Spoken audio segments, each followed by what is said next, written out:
L'étude d'aujourd'hui a pour titre L'Église de Laodicée. Apocalypse chapitre 1, le verset 11. Ce que tu vois, écris-le dans un livre et envoie-le aux 7 églises, à Éphèse, à Smyrne, à Pergame, à Thyatire, à Sardes, à Philadelphie et à Laodicée. Les 7 églises correspondent à l'état spirituel de l'Église chrétienne à différentes périodes. Les messages sont, de ce fait, présentés en ordre chronologique. Le point de départ est le début du ministère de Jésus-Christ dans le sanctuaire céleste. Aujourd'hui, nous allons porter notre attention sur la 7e église de l'Apocalypse, l'église de Laodicée. Sa description est contenue dans le chapitre 3 de ce livre. Le terme Laodicée signifie le peuple jugé. Ce terme reflète parfaitement les circonstances entourant notre époque. Jésus, comme nous l'avions vu, est en ce moment dans le lieu très saint en train de purifier le sanctuaire. Pour le peuple de Dieu, c'est une période solennelle de jugement.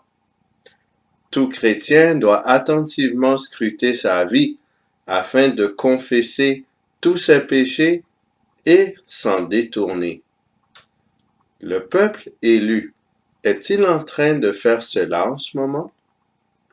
Apocalypse chapitre 3, le verset 15. Je connais tes œuvres. Je sais que tu n'es ni froid ni bouillant. Puisses-tu être froid ou bouillant? Que représente l'état froid? Genèse chapitre 45, les versets 26 à 28. Ils lui dirent, Joseph vit encore, et même c'est lui qui gouverne tout le pays d'Égypte. Mais le cœur de Jacob resta froid, parce qu'il ne les croyait pas. Ils lui rapportèrent toutes les paroles que Joseph leur avait dites. Il vit les chars que Joseph avait envoyés pour le transporter. C'est alors que l'esprit de Jacob, leur père, se ranima, et Israël dit, « C'est assez, Joseph, mon fils, vit encore. J'irai, et je le verrai avant que je meure. » L'état de froideur provient de l'incroyance envers la vérité présentée. Cependant, devant des preuves concrètes, cette froideur se change en zèle. Que représente l'état bouillant? Lamentation, chapitre 1, les versets 18 et 20.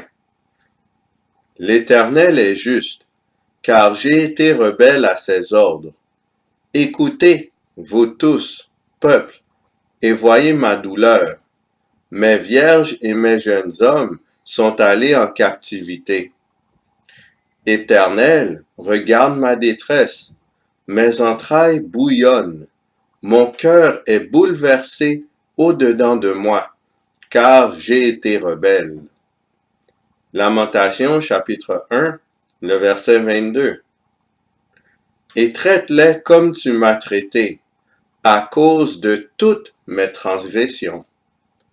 L'état de bouillonnement indique l'attitude de reconnaissance de la justice divine par un pécheur repentant qui ressent le besoin du secours divin. Or, le peuple de Dieu de notre époque n'est pas froid ou incroyant, car il croit aux vérités présentées concernant les livres de Daniel et Apocalypse lors du grand réveil de l'Église de Philadelphie. Cependant, il n'est pas bouillant non plus, car il n'adopte pas l'attitude de reconnaissance de la justice divine et il ne ressent pas le besoin du secours divin. Il ne veut pas reconnaître son état de pécheur et de révolte. De ce fait, ces vérités n'ont pas d'effet sur l'Église de Laodicée. Tout ceci décrit parfaitement bien la condition actuelle de l'Église adventiste du septième jour. La période de Laodicée est de 1844 jusqu'au retour de Jésus-Christ. Apocalypse chapitre 3, le verset 16. Ainsi, parce que tu es tiède et que tu n'es ni froid ni bouillant, je te vomirai de ma bouche. La tiédeur de Laodicée fait que Jésus ne peut pas confesser son nom devant son Père céleste dans le lieu très saint. Jésus ne peut pas intercéder en faveur de l'Église adventiste du septième jour, car celle-ci ne ressent pas le besoin de confesser ses péchés au Seigneur, ni de s'en détourner. Apocalypse chapitre 3, le verset 17. Parce que tu dis, je suis riche, je me suis enrichi, et je n'ai besoin de rien. L'Église de Dieu, puissante en la structure de son organisation et riche en connaissance de la vérité, peut facilement devenir une secte religieuse et immoralement fière de ses richesses de vérité. Le péché qui est le plus près d'être sans espoir est l'orgueil et la propre suffisance. Apocalypse chapitre 3, le verset 17.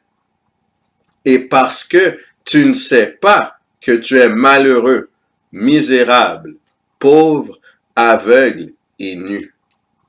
Celui qui ne sait pas et ne sait pas qu'il ne sait pas est presque sans espoir.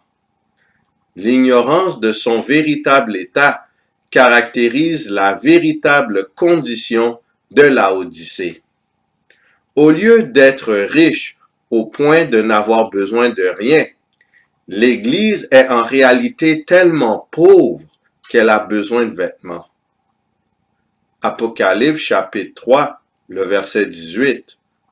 Je te conseille d'acheter de moi. Dieu donne un conseil, il ne s'impose à personne.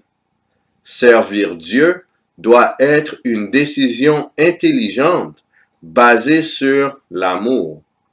Dieu ne peut pas accepter une obéissance forcée. Dieu conseille d'acheter de lui. De ce fait, combien ces produits coûtent-ils? Ésaïe chapitre 55, le verset 1. Vous tous qui avez soif, venez aux eaux, même celui qui n'a pas d'argent. Venez, achetez et mangez. Venez, achetez du vin et du lait, sans argent, sans rien payer. Les produits de Dieu sont des dons gratuits. Apocalypse chapitre 3, le verset 18. De l'or éprouvé par le feu, afin que tu deviennes riche, et des vêtements blancs, afin que tu sois vêtu et que la honte de ta nudité ne paraisse pas, et un collier pour oindre tes yeux, afin que tu vois. Que représente l'or? Que représentent les vêtements blancs? Que représente le collier qui fait voir le croyant? Jacques chapitre 1, les versets 2 à 4. Mes frères, regardez comme un sujet de joie complète les diverses épreuves auxquelles vous pouvez être exposés, sachant que l'épreuve de votre foi produit la patience, mais il faut que la patience accomplisse parfaitement son œuvre, afin que vous soyez parfaits et accomplis, sans faillir en rien. Job, chapitre 23, le verset 10. Il sait néanmoins quelle voie j'ai suivie, et s'il m'éprouvait, je sortirais pur comme l'or. Ésaïe, chapitre 59, le verset 17. Il se revêt de la justice comme d'une cuirasse. Jean chapitre 16, les versets 7 à 11. Cependant, je vous dis la vérité, il vous est avantageux que je m'en aille, car si je ne m'en vais pas, le Consolateur ne viendra pas vers vous. Mais si je m'en vais, je vous l'enverrai. Et quand il sera venu, il convaincra le monde en ce qui concerne le péché, la justice et le jugement. En ce qui concerne le péché, parce qu'il ne croit pas en moi. La justice, parce que je vais au Père et que vous ne me verrez plus. Le jugement, parce que le prince de ce monde est jugé. Actes chapitre 26, le verset 18. Afin que tu leur ouvres les yeux, pour qu'ils passent des ténèbres à la lumière et de la puissance de Satan à Dieu, pour qu'ils reçoivent, par la foi en moi, le pardon des péchés et l'héritage avec les sanctifiés. L'or éprouvé par le feu représente la foi fortifiée par l'épreuve. Les vêtements blancs représentent la justice de Dieu. Le collier représente le Saint-Esprit, par lequel Dieu nous ouvre les yeux sur notre réelle condition spirituelle et nous permet de discerner la vérité et l'erreur et nous séparer du péché. Ces trois éléments sont requis pour qu'une réforme ait lieu au sein de l'Église adventiste du septième jour. Apocalypse chapitre 3, le verset 19. Moi, je reprends et je châtie tous ceux que j'aime. Hébreux chapitre 12, le verset 6. Car le Seigneur châtie celui qu'il aime, et il frappe de la verge tous ceux qu'il reconnaît pour ses fils. Malgré les grands défauts qui sont présents au sein de l'Église adventiste du septième jour, Jésus la reconnaît comme étant son enfant. Cette rassurance de la faveur du Christ montre que cette institution n'est pas sans espoir. En fait, Dieu porte une attention spéciale sur cette institution. Le but de sa réprimande et de son châtiment est de porter celle-ci à une repentance et une réforme. Apocalypse chapitre 3, verset 19. Aie donc du zèle et repens-toi. Nous sommes tous appelés à faire l'expérience de la chaleur et de l'enthousiasme qui vient avec la véritable repentance, consécration et dévotion à Christ. Nous devons faire nos propres expériences avec Dieu. L'expérience spirituelle d'un proche ou d'un ami n'a de la valeur salvatrice que pour lui seul. Cette nouvelle attitude de tristesse pour le passé et zèle pour le futur est le but de Christ pour nous. Apocalypse chapitre 3, le verset 21. Celui qui vaincra, je le ferai asseoir avec moi sur mon trône, comme moi j'ai vaincu et me suis assis avec mon Père sur son trône. Grâce à la victoire de Christ, nous pouvons espérer vaincre. Est-ce que c'est votre désir de prendre part à la victoire du Fils de Dieu? Est-ce que vous voulez entrer dans la porte que le Seigneur a laissée ouverte pour nous? Est-ce que vous êtes prêt à vous humilier devant le Seigneur en cette période de jugement?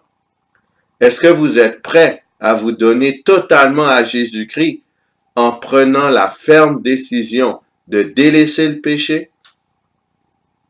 Voici un bilan des 7 églises. La première église est l'église d'Éphèse, de l'an 34 à l'an 100. L'évangile est prêché au monde entier. Il y a toutefois la présence du gnosticisme. Ensuite, il y a l'église de Smyrne, de l'an 100 à l'an 313. C'est une période de forte persécution romaine. Il y a, par contre, le décret de tolérance en 313 qui met fin à la période de Smyrne. Ce qui survient par la suite est l'église de Pergame, de l'an 313 à l'an 538. L'église devient populaire. Par contre, il y a une grande influence du paganisme au sein de l'église, vu que le gnosticisme refait surface. Ensuite vient l'église de Thyatire, de l'an 538 à l'an 1517. La papauté prend le pouvoir en 538. C'est la grande apostasie de l'Église. On voit que la tradition remplace les Écritures dans la coutume des gens. Ensuite vient l'Église de Sardes, de 1517 à 1755. C'est la période de la Réforme protestante. Par contre, les églises protestantes ne cherchent pas la vérité avec assez d'ardeur. Ensuite survient l'église de Philadelphie, de 1755 à 1844. C'est une période de grand réveil spirituel pour le peuple de Dieu. En 1844, Jésus est passé du lieu saint au lieu très saint pour débuter le processus de purification du sanctuaire. Et c'est ce message qui avait été la source du grand réveil au XVIIIe siècle. Et finalement, il y a l'église de Laodicée, de 1844 jusqu'au retour de Christ. Le peuple de Dieu passe à travers une période de jugement. Aucune éloge n'est donnée à cette église, uniquement des reproches. Malgré cela, Dieu conseille à son église de se réformer et lui montre les ingrédients dont elle a besoin pour parvenir à cette réforme. Sur ce, qui allons-nous choisir? Nous avons vu à travers l'histoire de l'Église chrétienne que Jésus n'a jamais abandonné son Église et qu'il ne l'abandonnera jamais. Mais nous devons faire le choix personnel de suivre Christ, car le salut est personnel et restera personnel. Alors je nous encourage à entamer ou à maintenir notre relation avec Jésus-Christ à chaque instant, afin que nous puissions faire sa volonté et refléter son image sur cette terre. Que le Seigneur nous garde.